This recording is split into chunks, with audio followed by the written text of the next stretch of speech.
Përshëndetje të gjithëve, ky është edicioni qendror i lajmeve këtu në Vizion Plus. Ndër titujt kryesor të këtij edicioni do të ndiqni: Vizion Plus publikon të tjera mashtrime të kompanisë DH Albania, falsifikime në SBA edhe me noterin publik si dhe me certifikatën ISO. Lideri i opozitës Vash akuzon Ramën si të përfshirë në aferën e tenderit të Unazës dhe paralajmëron një skandal të ri, u manipulua plani urbanistik. Një grup studentësh vijojnë protestën edhe këtë të diel, të rinjt janë të vendosur për 8 kërkesat, ndërsa Edi Rama i fton sërish në dialog. Mirëmbrëma, ndër të tjera në edicionin qendror të lajmeve do të ndiqni: përfundon numërimi për Këshillin e Ri Kombëtar të Partisë Demokratike, në listë nuk është asnjë nga kritikët e Lulzim Bashës. Shpërblimi i fundvitit prej 5.000 lekësh për pensionistët do të ndahet duke filluar nga dita e nesër me zyrat postare të hapura gjithë ditën. Presidentët Hashim Thaçi dhe Aleksandar Vučić përballen nesër në Këshillin e Sigurimit, në fokus ushtria dhe arritja një kompromisi.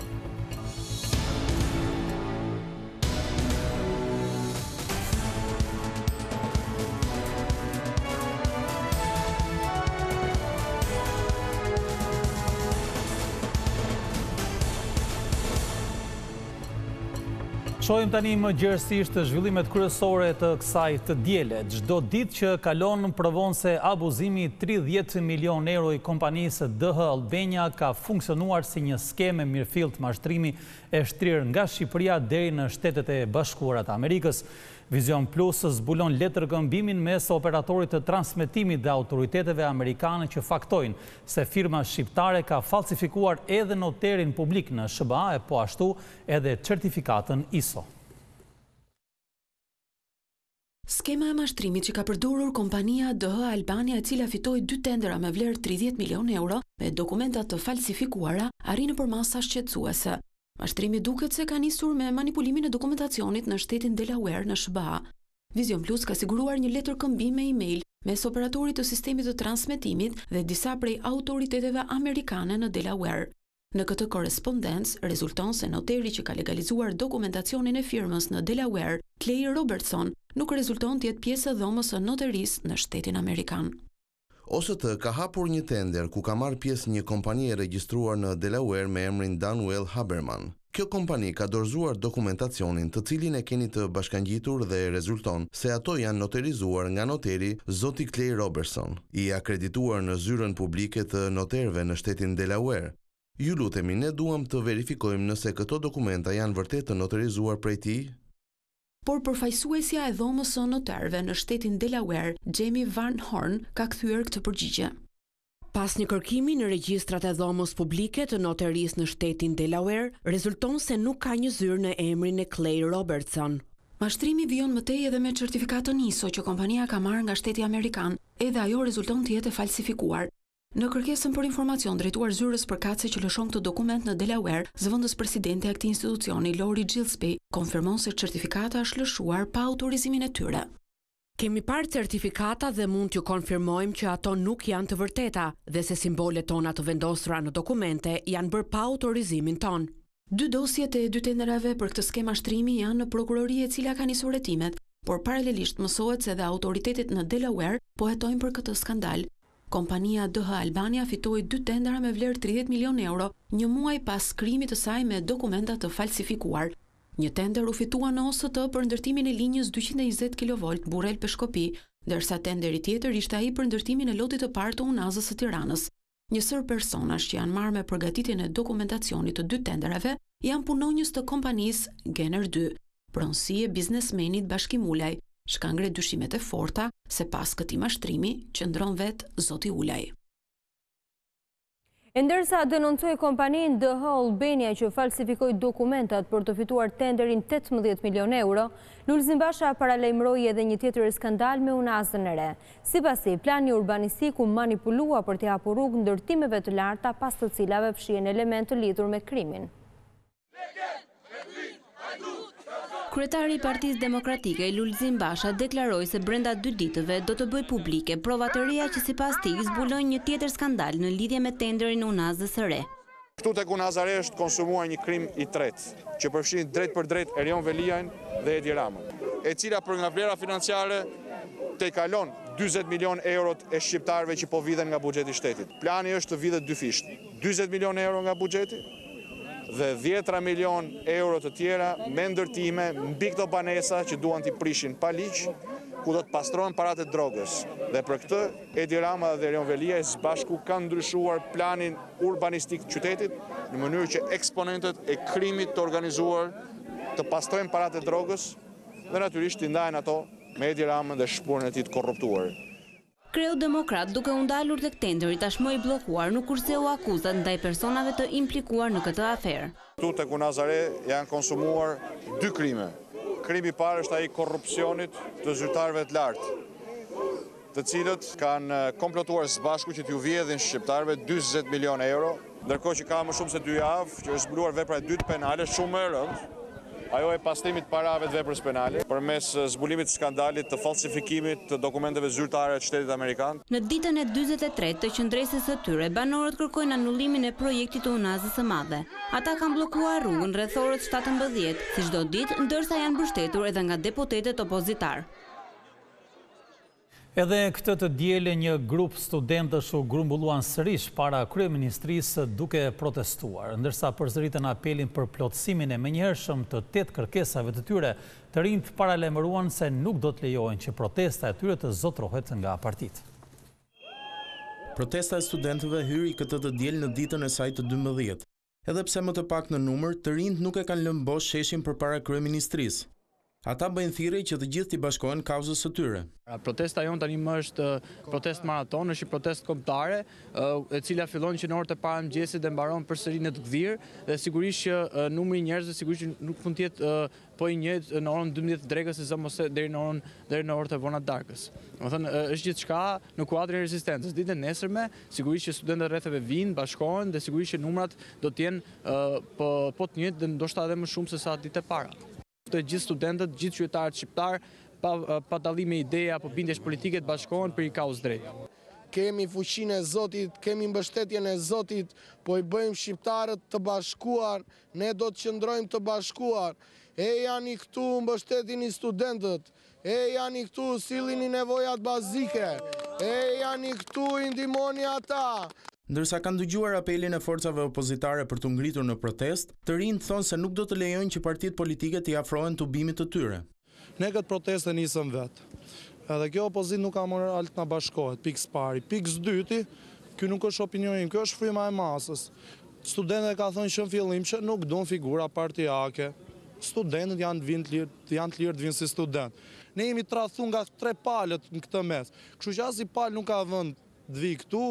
Ne nuk jemi këtu as për një individ, as për 2 individ, dhe nga ana tjetër nuk jemi këtu as bëhemi pjesë e palëve politike, të cilat me gjitha mjetet e tyre, me sa kam pa, përpiqen të përfshihen në këtë protest. Ju bëj thirrje të gjitha palëve politike, sigurisht edhe policistë, mos bëhen pjesë të keqes, sepse këtu jemi për gjithë shqiptarët. Protesta do të vijojë edhe nesër, ndërkohë që studentët vazhdojnë të këmbgulin në plotësimin e 8 kërkesave pa dialog me qeverinë. Ndërkohë, përmes disa postimeve në Instagram, kryeministri Rama i fton sërish studentët në dialog. Në fillim Rama postoi një shprehje nga Roosevelt që thekson rëndësinë e bashkëbisedimit për një shoqëri të shëndetshme. Ne duhet përballemi me faktin që ose do të vdesim të gjithë së bashku, ose do të mësojmë të jetojmë së bashku, dhe nëse kemi ndërmend të jetojmë së bashku, ne duhet të dialogojmë, thuhet në mesazh. Më pas kryeministri postoi edhe një foto të një proteste të studentëve në SBA, që sipas tij arritën atë që kërkonin vetëm përmes dialogut. Ndërkohë, pak më vonë, shefi i qeverisë u drejtua studentëve duke i thënë se përse sillen si Lulzim Basha, që vetëm refuzon ulje në tryez e në fund vetëm humbet.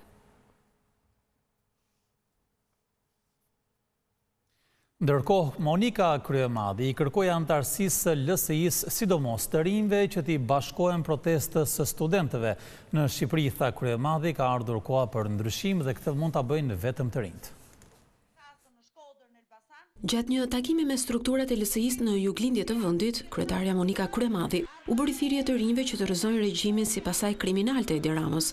Kryemadi pohoi se gjithë Shqipëria është mbytur nga varfëria, ndërsa kërkoi që të lënë me njanë kartat e antarësimit dhe të zgjojnë ndërgjegjen kombëtare për të protestuar për të ardhmen e vendit. Harroni kartën e antarësisë, harroni flamurin e partisë, futin në zyrtar, se do të duhen për më vonë, por zgjonin ndërgjegjën kombëtare, sepse kjo është më e rëndësishmja. Shqipëria po i thërret bijtë e saj për ta mbrojtur dhe për ta shpëtuar. Vetëm rinia shqiptare mund ta shpëtojë këtë gjë. Vetëm rinia shqiptare mund t'i fusi të rinjt që t'i zgjojë jo vetëm klasën politike, po të zgjojë të gjithë popullin, të zgjojmë prindrit tuaj, të zgjojmë vëllezërit tuaj, gjyshrit tuaj, sepse jetojnë në minimumin e jetesës. Sipas kryemadit, protesta ka një rëndësi të veçantë, pasi reforma e qeverisë në arsim ka dështuar. Analistët thonë që po vjen një rrymë e re dhe një filozofi e re, por do dëshiroja të thoja që ky nuk është dhjetori i dytë. Ky është një dhjetor ndryshe nga dhjetori tjetër. Ky është një dhjetor për të kuptuar që sot, më shumë se kur, nuk diskutohet më fjala e lirë, por diskutohet e ardhmja e Shqipërisë. LSI ka paralajmëruar se ditën e hënë do t'i bashkohet protestës së studentëve përpara kryeministrisë. Numërimi i votave për Këshillin e Ri Kombëtar të Partisë Demokratike përfundoi sot në mëngjes. Grupet po bëjnë rakordimet e fundit para se të shpallin rezultatet, por ndërkohë ekipit të ri do t'i mungojnë thuajse të gjithë kritikët e Lulzim Bashës, të cilët u ndërhoqën nga gara një ditë më parë. Gjatë gjithë natës duke u gdhire diela, selia e Partisë Demokratike ishte e hapur për shkak të verifikimit dhe numërimit të votave të mira delegatëve që një ditë më parë vendosën për emrat e rinj të Këshillit Kombëtar. Ky proces përfundoi në orën 5 të mëngjesit, ndërkohë që gjatë paraditës së sotme ekipet e numërimit kanë bërë rakordimet e shifrave. Burimet zyrtare të Partisë Demokratike bën të ditur se kanë votuar 75% mbi 7.000 delegatëve të Kuvendit Kombëtar. Ata zgjodhen 220 anëtarë të rinj të Këshillit Kombëtar, ndërkohë që në listën e kandidatëve ishin 352 vet. Mes tyre kryetari i PD-s Basha kishte përfshirë edhe kritik të tij, por kundërshtarët e liderit demokrat zgjodhen të dorëhiqen njëri pas tjetrit. Edith Harxhi, Keltis Kruja, Genti Minarolli, Edvin Kulluri, Valbona Mezini, Fabian Topollaj dhe Erla Mëhilli bën të qartë se nuk do të kandidonin pasi gara sipas tyre ishte kontrolluar nga Basha. Këshillit Kombëtar do t'i mungojnë edhe emra si Bregu, Bode e Ruli, që prej kohësh nuk janë në politik, e po ashtu dhe Astrid Patozi tashmë i larguar. Nga kundërshtarët e fortë të Bashës në këshill është vetëm Jozefina Topalli. Këshilli Kombëtar pritet të zgjedhë sekretarin e përgjithshëm të PD-s, nënkretarët si dhe sekretariatin. Punimet e Kuvendit Kombëtar të Partisë Demokratike gjetën njehon jo vetëm për shkak të propozimeve të kryetarit Lulzim Basha, por edhe më së shumti për shkak të refuzimit që shumë prej kritikëve të tij bën kandidimit për Këshillin Kombëtar. Ne sot kemi ftuar në studio ish-anëtaren e kryesisë së PD-s, një nga kritiket e Bashës, zonjën Endira Bushati, një nga emrat që ishte në listë që shprehu rezervat e saj për këtë garë. Mirëmbrëma, zonja Bushati, mirë se erdhët. Mirëmbrëma, faleminderit për ftesën. Pyetja e parë, një konsideratë të përgjithshme lidhur me votimin e dieshëm. Juve ishit propozuar, domethënë për të qenë në listën e anëtarëve të Këshillit të Përgjithshëm, por ndërkohë keni shprehur rezerva të dukshme për gjithë procesin. Përse? Po, unë isha e propozuar kandidate, por duhet të theksoj se po dëgjoja me vëmendje dhe kronikën tuaj që ky nuk është një nder që i bënte Lulzim Basha anëtarëve të kryesisë apo anëtarëve të Këshillit Kombëtar kritik apo jo. Është praktik, është precedent që në Partinë Demokratike kush është në detyrë, qoftë anëtar kryesie, qoftë anëtar i Këshillit Kombëtar, përveç se kur shpreh publikisht ose qofte edhe zyrtarisht pranë organeve të partisë që nuk kërkon të kandidoj, nuk dëshiron të kandidoj, ato janë të rikandiduar automatikisht. Pra lajmi i paraqitur si kur zoti Basha po bënte një favor dhe po hapte partinë, ishte më shumë një lloj propagande i bërë nga zyra shtypit e Partisë Demokratike se sa në vetvete një favor i vërtet ose një hapje drejt bashkimit. E kuptoj, megjithatë, fakti që një pjesë e kritikëve refuzuan fare që të ishin pjesë e garës dhe disa të tjerë që kanë parë me skepticizëm gjithë këtë veprim, a mos e dëmtojnë opozitën në këtë moment kur ajo ka nevojë të intensifikojë më tej aksionin e saj politik? Sigurisht që e dëmton dhe unë madje po të nisja analizën mund thoja që po të bënim një bilanc të këtij muaji për Partinë Demokratike, ai është në bilancet më negative që mund të ketë pasur Partia Demokratike në vite. Pse? Sepse muaji dhjetor në përgjithësi ka qenë një muaj që edhe për shkak të datave të dhjetorit, ditës së rinis, apo 11 dhjetorit, ditës së krijimit, gjithmonë Partia Demokratike ka qenë më së mobilizuar, ka dhënë mesazhe frymëzuese e tjerë. Tani, cili është thelbi i problematikës? Problemi është që përgjatë gjithë thirrjes së Kuvendit Kombëtar, përgjatë gjithë procesit të zgjedhjes në Partinë Demokratike, zoti Basha nuk ka respektuar normat statutore dhe nuk ka respektuar dhe forumet. Kryesia u mblodh vetëm një ditë para mbledhjes së Kuvendit Kombëtar, pa një rendite, pa një quorum, pa thënë se çfarë do bëhen në Kuvendin Kombëtar. Këshilli Kombëtar gjatë 4 viteve të mandatit të zotit Basha është mbledhur gjithsej vetëm një herë. Atëherë, ku është garancia për një proces transparent, demokratik, ku fitojnë më të mirët, ku ka garë, ku garantohet vota e delegatëve? Të gjitha këto janë vrejtje që mund t'i bëhen procesit ju po fokusoni tek statuti dhe tek respektimi i rregullave brenda partijak. Por nga krau tjetër e kam fjalën për frymën që krijohet brenda partisë. Fryma e krijuar brenda partisë është ajo që dihet tashmë qysh nga puthja me djallin që e cilësojmë ne, që bëri zoti Basha në mesnatën e 17-18 dhjetorit të vitit të kaluar dhe që u reflektua më pas dhe në rezultatin zgjedhor të zgjedhjeve të 2017-s. Pra ju të gjithë publiku tashmë është i njohur me kritikat, me akuzat, me stilin që ka përdorur zoti Basha, që është, unë do ta konsideroj më shumë një stil pasiv në raport me akuzat që janë bërë. Nuk është përgjigjur për asnjë nga akuzat, nuk ka një qëndrim zyrtar, nuk ka një mënyrë, ne sot nuk mund t'i referohemi dot të themi a ke marrëveshje me Ramën? Pse shkele statutin kur bëre listën e deputetëve? Pse nuk i mbledh forumet e partisë? Asnjë nga këto nuk merr një përgjigje të qartë nga zoti Basha. Dhe për ta lidhur përsëri me bilancin që unë do i bëja aktivitetit Partisë Demokratike në këtë muaj, unë do thosha që është bilanc shumë negativ.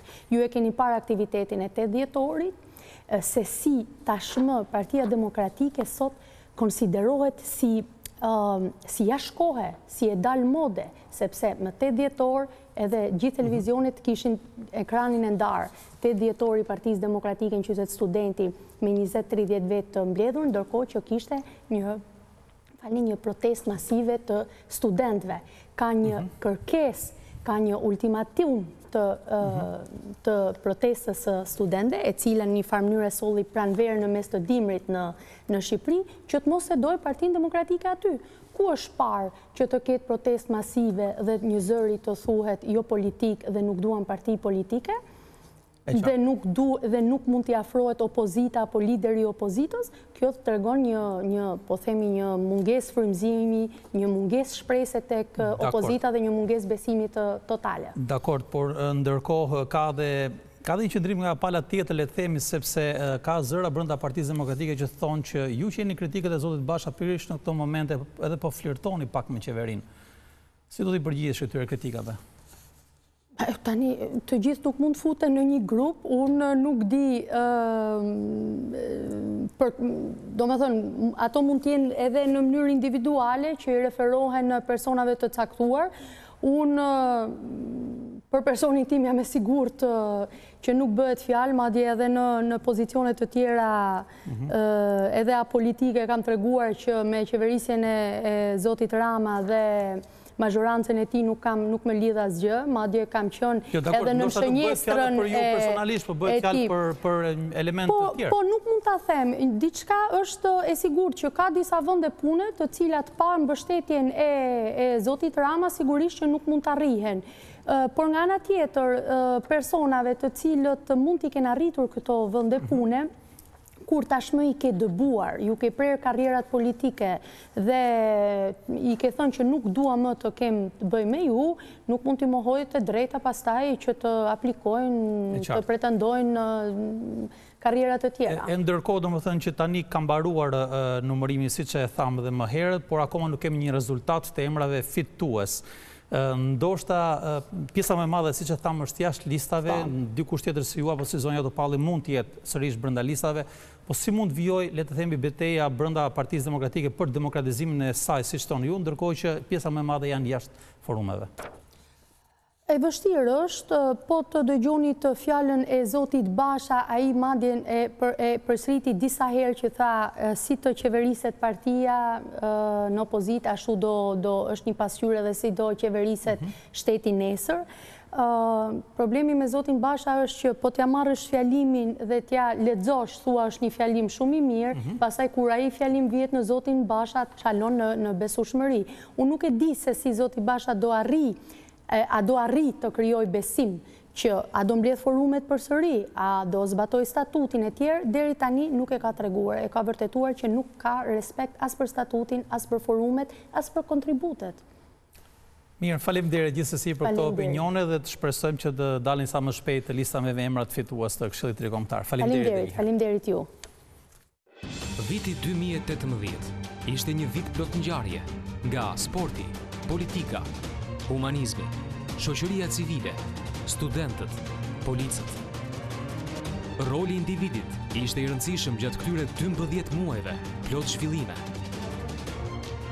Vizion Plus hap për herë të parë anketën kombëtare për heroin e vitit. Në faqen tonë të internetit vizionplus.tv keni mundësinë të zgjidhni 10 emra nga jeta publike, por edhe njerëz të panjohur që kanë bërë ndryshimin gjatë këtij viti. Natën e Krishtlindjeve, Vizion Plus shpall heroin e vitit 2018. Heroin që zgjidhni ju. Aksi kombëtar Durrës-Zhiak është kthyer në një torturë të vërtet për të gjithë banorët e zonës. Kjo rrugë e lënë pasdore për shumë vite është bërthuajse pakalueshme. Për pasojë, 10 qytetarë protestuan sot duke bllokuar qarkullimin e duke u vënë flakën kazanëve të mbeturinave. 10 banorë në Xhavzotaj të Durrësit kanë protestuar këtë të diel për gjendjen e keqe të rrugës. Ata bllokuan aksin nacional Durrës-Zhiak me kazanë mbeturinash, të cilëve më pas u vënë edhe flakën. Banorët thanë se lënia e rrugës në gjendje tërësisht të amortizuar është e papranueshme.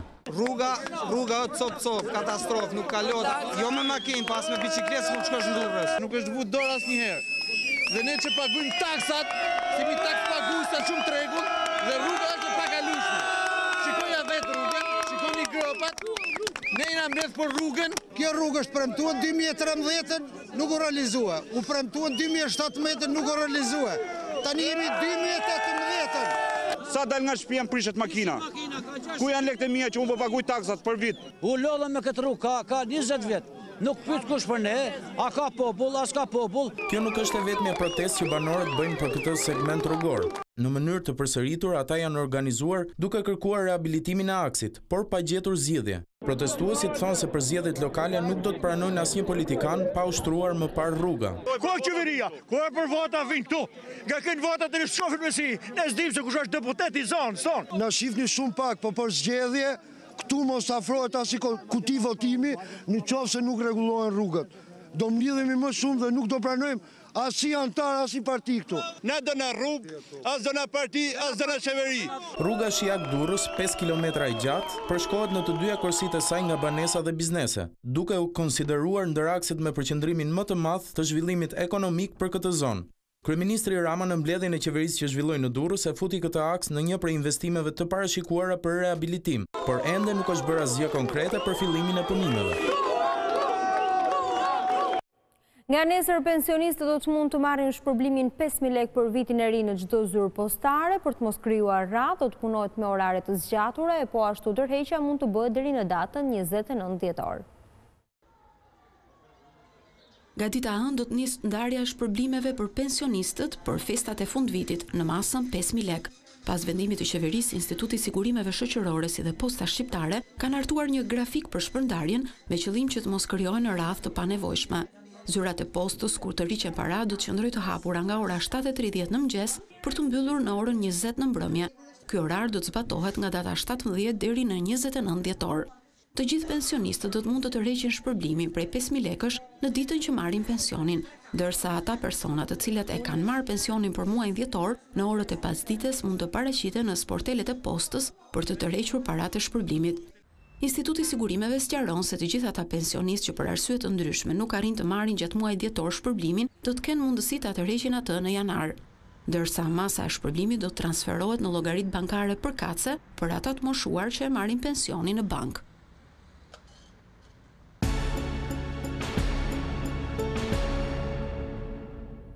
Vijojnë përpjekjet e Brukselit zyrtar për të anulluar taksën 100% për produktet serbe. Shefja e diplomacisë europiane Mogherini dhe zyrtar të tjerë të lartë europian i kërkuan kryeministrit Ramush Haradinaj të tërhiqet, por përgjigja e parë nga Prishtina ishte refuzuese. Përfaqësuesja e lartë e Bashkimit Evropian Federica Mogherini, komisionerja për tregtin Malmström dhe komisioneri Han, në një letër të përbashkët drejtuar kryeministrit të Kosovës Ramush Haradinaj, i ofrojnë Prishtinës zyrtare një opsion të ri për zgjidhjen e problemit të tarifave ndaj Serbisë. Në letër kërkohet që Kosova përkohësisht të pezullojë zbatimin e vendimit për tarifën mbi madhrat nga Serbia dhe Bosni-Hercegovina. Nënshkruesit e letrës përsërisin qëndrimin e tyre kundër vendosjes së kësaj tarife, duke u shprehur se vendimi i qeverisë së Kosovës ka qenë hap në drejtim të gabuar, që shkon në kundërshtim me progresin e arritur në integrimin ekonomik rajonal. Vendosja e tarifave të reja në një afat të mesëm do të dëmtojë interesat ekonomike të Kosovës dhe njerëzve të saj, duke zvogëluar shkëmbimin tregtar dhe dëmtuar Kosovën si vend për investime dhe biznes. Ne duam të ritheksojmë se qëndrimi unik i Bashkimit Evropian është se ky vendim duhet të hiqet sa më shpejt jetë e mundur. BE është e gatshme që të vendosë një format të veçantë për ju dhe Serbinë për të gjetur urgjentisht zgjidhje konkrete dhe praktike për çështjet e ndryshme tregtare. Mes të tjerash në letër thuhet që Bashkimi Evropian ofron që emërtimi umnik në marrëveshjen e CEFTA-s të zvendësohet me Kosova. Në lidhje me këtë letër ka reaguar dhe këshilltari politik i kryeministrit Halil Matoshi, sipas të cilit përgjigjja e qeverisë është negative. Por ditën e hënë pritet një reagim zyrtar i kryeministrit Ramush Haradinaj mbi opsionin e ofruar nga Bashkimi Evropian.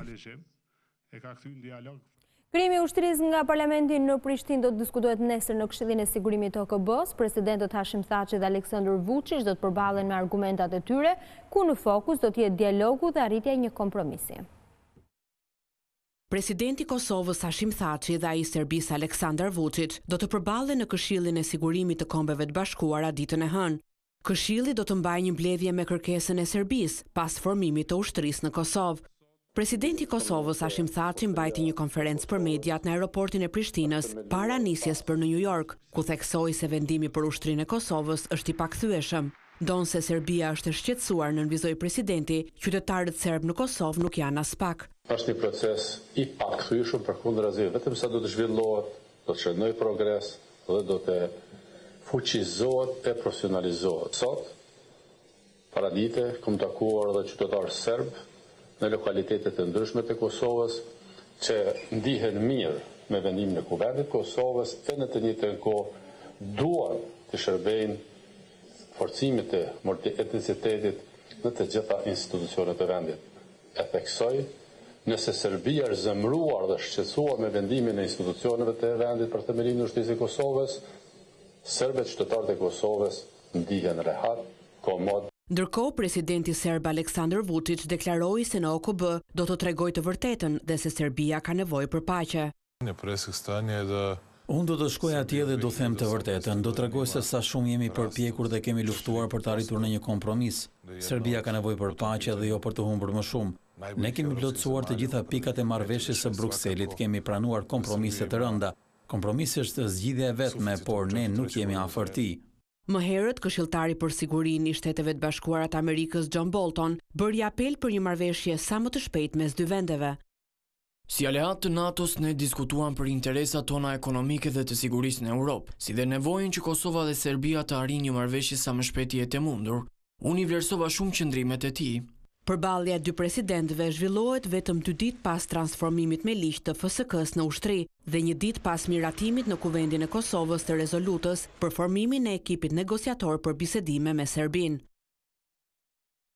Zonja dhe zotrin, kjo ishte gjithçka e përgatitur për edicionin qendror të lajmeve. Për më shumë informacione dhe në çdo kohë mund klikoni në adresën tonë të internetit si dhe në faqen tonë në Facebook. Bashkë ndajmë këtu, mirupafshim. Miru takofshim.